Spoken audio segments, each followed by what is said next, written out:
শুভ সকাল বন্ধুরা, একটি বৃষ্টি ভেজা সকাল আর তোমাদেরকে সাথে নিয়ে আমার আজকের ব্লগটা আমি শুরু করছি। আমি এখন এক কাপ চা নিয়ে বসে গেছি রিজুর খেলার ঘরের বিছানার ওপর, আর এই জানালা দিয়ে বাইরের দিকটা দেখছি, মানে বৃষ্টি দেখছিলাম আর চা খাচ্ছি। তাই ভাবলাম ব্লগটা এখন থেকে শুরু করা যাক। বর্ষাকালের বৃষ্টি পেয়ে গাছগুলো দেখো কত বড় হয়ে গেছে, জঙ্গলগুলো।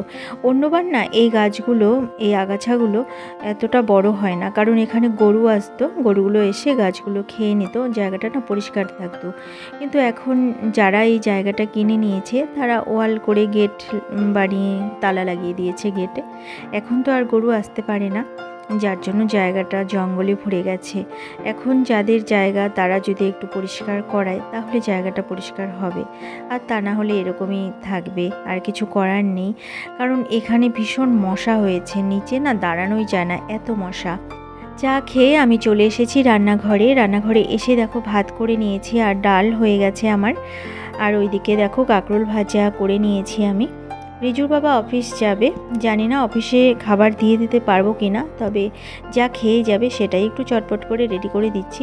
এই যে ভাত হয়ে গেছে আর আলু পটলের তরকারি করব। আলু পটলের ডালনা করব। তো আলু পটলের ডালনাটা যদি আমার হয়ে যায় অফিস যাওয়ার আগে, তাহলে তো খাবার নিয়ে যাবে, দিয়ে দেবো খাবার। আর যদি এই রান্নাটা আমি কমপ্লিট করতে না পারি তাহলে বাইরেই কিছু কিনে খেয়ে নেবে।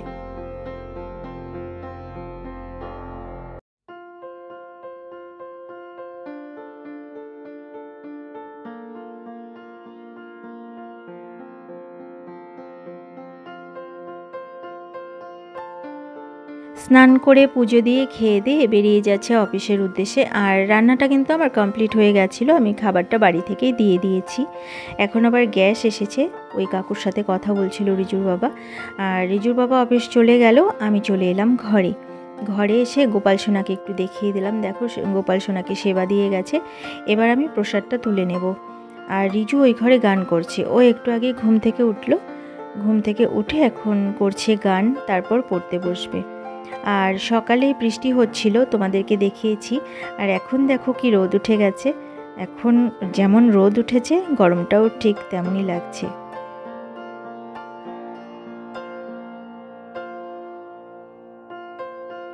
এবার আমি চলে এলাম বেডরুমের বিছানাটা আমার এখনও তোলা হয়নি, দেখো এলোমেলো হয়ে আছে। এখন আমি বিছানাটা পরিপাটি করে গুছিয়ে দিলাম। আর এবার চলে যাব বসার যে জায়গাটা, সোফাটা, সেটাও কিন্তু আমার এলোমেলো হয়ে আছে। দেখো এই যে এটাও উল্টোপাল্টা হয়ে আছে, এগুলো আমি ঠিকঠাক করে গুছিয়ে নেব।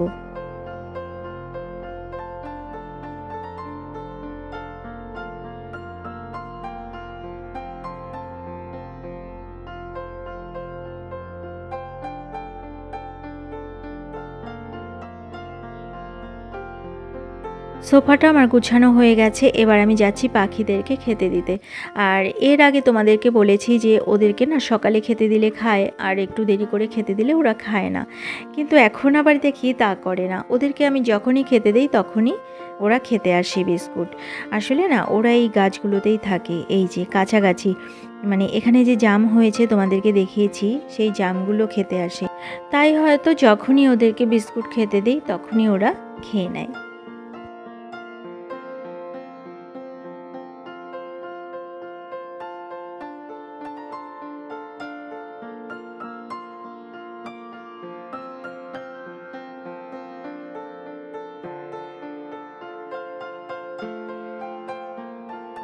এবার ঘরে যাই, এখন স্নানে যেতে হবে, আর রিজুও স্নান করবে।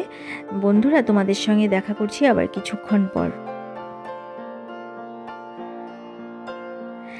এখন আমরা চলে এসেছি ঠাকুর ঘরে, আমাদের স্নান হয়ে গেছে, রিজু গোপাল সোনাকে সেবা দিয়েছে। এবার ও তুলসী তলাতে জল দেবে। আর আমি যখন তুলসী তলাতে জল দিই তখন কিন্তু আমি শুধু জলই দিই, জল, ফুল আর ধূপকাঠি দিয়ে দিই। আর রিজু যখন তুলসী তলাতে জল দেয় তখনও কি করে জানো তো, এরকম চন্দন বেটে চন্দন দেয় জলের মধ্যে, তারপর অগুরু, তারপর গোলাপ জল সব কিছু মিশিয়ে তারপরে তুলসী তলাতে জল দেয়। আর দেখো এই যে গোপাল সোনাকে ও সেবা দিয়েছে। আমি বললাম যে তুমি আজকে দাও, আর আমি মাঝে মাঝে ওকে দিয়ে দেওয়াই, এইসব করাই, অভ্যাস থাকা ভালো, তাই না? এই দেখো গোলাপ জল নিল, আর এবার হলো ও তুলসীতলাতে জল দেবে।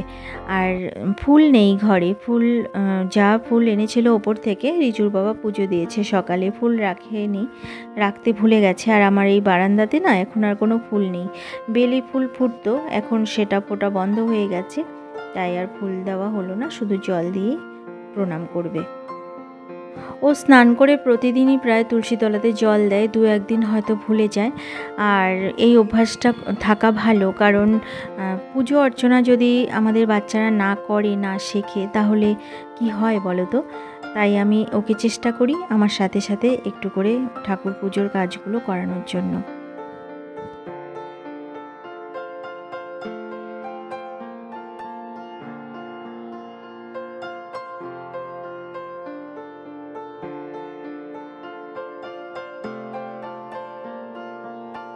ওর পুজো দেওয়া হয়ে গেছে, ও এখন পড়তে বসবে, তার মাঝখানে আবার ভাত খাইয়ে দেব। ভাত খেয়ে তারপরে কিছুক্ষণ রেস্ট নেওয়ার পর তারপর ও যাবে সাইকেল চালাতে, আর ওর সাথে তো আমাকেও যেতে হবে, কারণ আমি ওকে অনেকবার বলি যে বেলকনি থেকে আমি দেখি তুমি সাইকেল চালাও, নিচে কোনো অসুবিধে নেই, আমি তো দেখতে পাচ্ছি ওপর থেকে। তো ও তখন বলে যে না, তুমি নিচে দাঁড়িয়ে থাকবে, আর আমাকেও গিয়ে নিচে দাঁড়াতে হয়, আর মশা মারার যে ব্যাটটা সেটা হাতে নিয়ে তারপর আমি নিচে গিয়ে দাঁড়াই, তা না হলে সেখানে দাঁড়িয়ে থাকা অসম্ভব হয়ে পড়ে। আর এই যে দেখো, এই বালিশের কভারগুলো শুকিয়ে গেছে, এগুলো আমি তুলে নেব, আর কিছু জামা কাপড় কাচা হয়েছে সেগুলো আমি এখানে মেলে দেব। আর গোপাল সোনার যে প্যান্টগুলো ধুয়ে মেলে দিয়েছিলাম সেগুলো শুকিয়ে গেছে, সেগুলো ঘরে নিয়ে রেখে আসলাম। আর এই যে জামা কাপড়গুলো, এগুলোই মেশিন থেকে বের করে নিয়েছি, এবার আমি এগুলো বারান্দায় মেলে দেবো।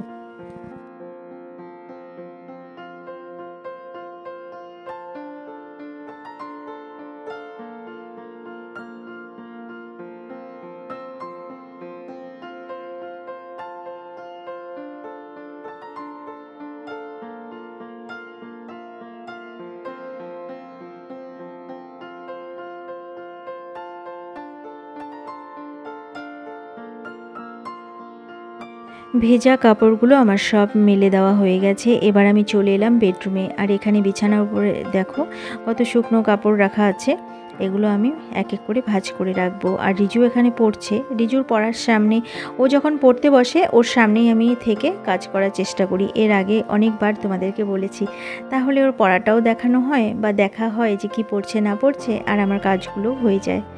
যদি এমনি কোনো কাজ না থাকে তাহলে আমি ওর পাশে বসে, মানে ও পড়তে থাকে আর আমি ওর পাশে বসে ভিডিও এডিটিংয়ের কাজগুলো করতে থাকি। তবুও চুপচাপ যে বসে থাকা সেটা থাকি না, কারণ ওইভাবে বসে থাকলে না আমার ঘুম পেয়ে যায়, আর আমি যদি ঘুমিয়ে পড়ি তাহলে ও একটা পড়াও আর পড়বে না, ও আমার পাশে শুয়ে ঘুমিয়ে পড়বে, কারণ একা একা তো তখন আরও ভালো লাগে না। আর দুপুরে দেখবে কাউকে যদি ঘুমোতে দেখি, আমার তো এটা হয় খুব, কাউকে যদি আমি ঘুমোতে দেখি আমার পাশে, তাহলে আমারও ঘুম পেয়ে যায়।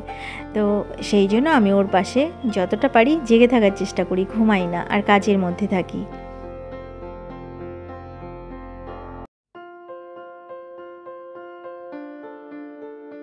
আমার কাপড় গোছানো হয়ে গেছে, আর কাপড় গোছানোর ফাঁকেই কিন্তু আমরা খেয়ে নিয়েছিলাম দুপুরের খাবার।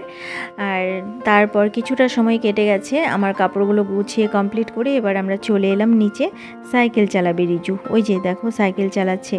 আর কালকে চালিয়েছিল, সেটা একটু কম সময় চালিয়েছিল, আজকে নাকি ও অনেকটা সময় চালাবে।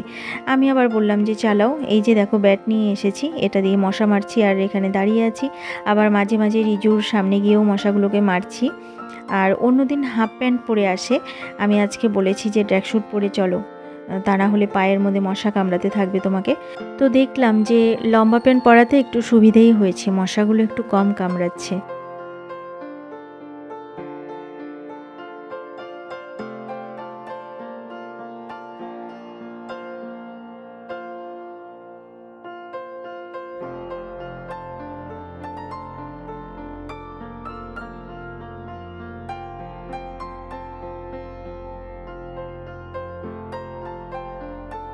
রিজুর সাইকেল চালানো হয়ে গেছে, এবার সাইকেলটা ঘরে ঢুকিয়ে রাখবে, রেখে আমরা উপরে চলে যাব, কারণ রিজু এতটা ঘেমে গেছে সাইকেল চালাতে চালাতে, ফ্যানের নিচে একটু বসা দরকার, তা না হলে ঘামটা যদি শরীরে বসে যায় তাহলে ওর সর্দি লেগে যাবে। প্রথম প্রথম চালাচ্ছে তো, আবার যখন এরকম সাইকেল চালাতে চালাতে অভ্যেস হয়ে যাবে তখন কিন্তু আর ঘাম হলেও সর্দিটা লাগবে না।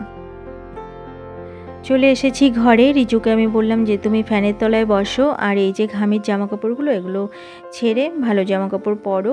কিছুক্ষণ ফ্যানের তলায় বসার পর জল খেয়ে তারপরে তুমি বাথরুমে গিয়ে হাত মুখ ধুয়ে ফ্রেশ হয়ে নাও। তো ও সেটাই করবে এখন। আর বন্ধুরা, সাইকেল চালানোর পর অনেকটা সময় কেটে গেছে, রিজু এখন বসেছে পড়তে। আর আমি চলে এসেছি এই যে বেডরুমে আমার আলমারিটা গুছিয়ে নেওয়ার জন্য। আলমারিটার অবস্থা খুবই খারাপ, শুধু এটা নয়, আমার সবগুলো আলমারি এলোমেলো হয়ে গেছে।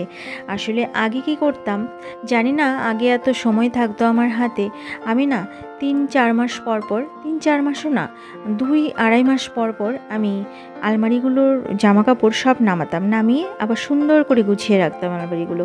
তাতে করে আলমারিটা খুব পরিষ্কার থাকতো আর জামা কাপড়গুলো সুন্দর টিপটপ করে গোছানো থাকতো। আর এখন কি হয়েছে, 2-3 মাস তো দূরের কথা, প্রায় 1 বছর পর পর আমি আলমারি গুছাই। যখন পুজো আসে, পুজোর আগে আগে আলমারিগুলো একটু ঝেড়ে পরিষ্কার করি। তাছাড়া আলমারিতে হাত দেওয়ার সময়ই হয় না যে আমি পরিষ্কার করব বা জামা কাপড়গুলো বের করে গুছাবো, এরকম আর হয় না। এই আলমারিটা করি কারণ এটাতে তো আমি ডেলি যে পরি জামা কাপড়গুলো সবসময় ব্যবহার করা হয় সেইগুলো রাখি, সেই জন্য এটা করা হয়। কিন্তু আমি যে শাড়ি রাখি সেই আলমারিটাতে আমার আর হাত দেওয়াই হয় না, ওই বছরে একবার পুজোর সময়। তো যাই হোক বন্ধুরা, এখন সন্ধে হয়ে গেছে, তোমাদের সবাইকে জানাই শুভ সন্ধ্যা। আর দেখো রিজুর তবলার স্যার এসেছিলেন, তিনি গান করিয়েছেন ওকে।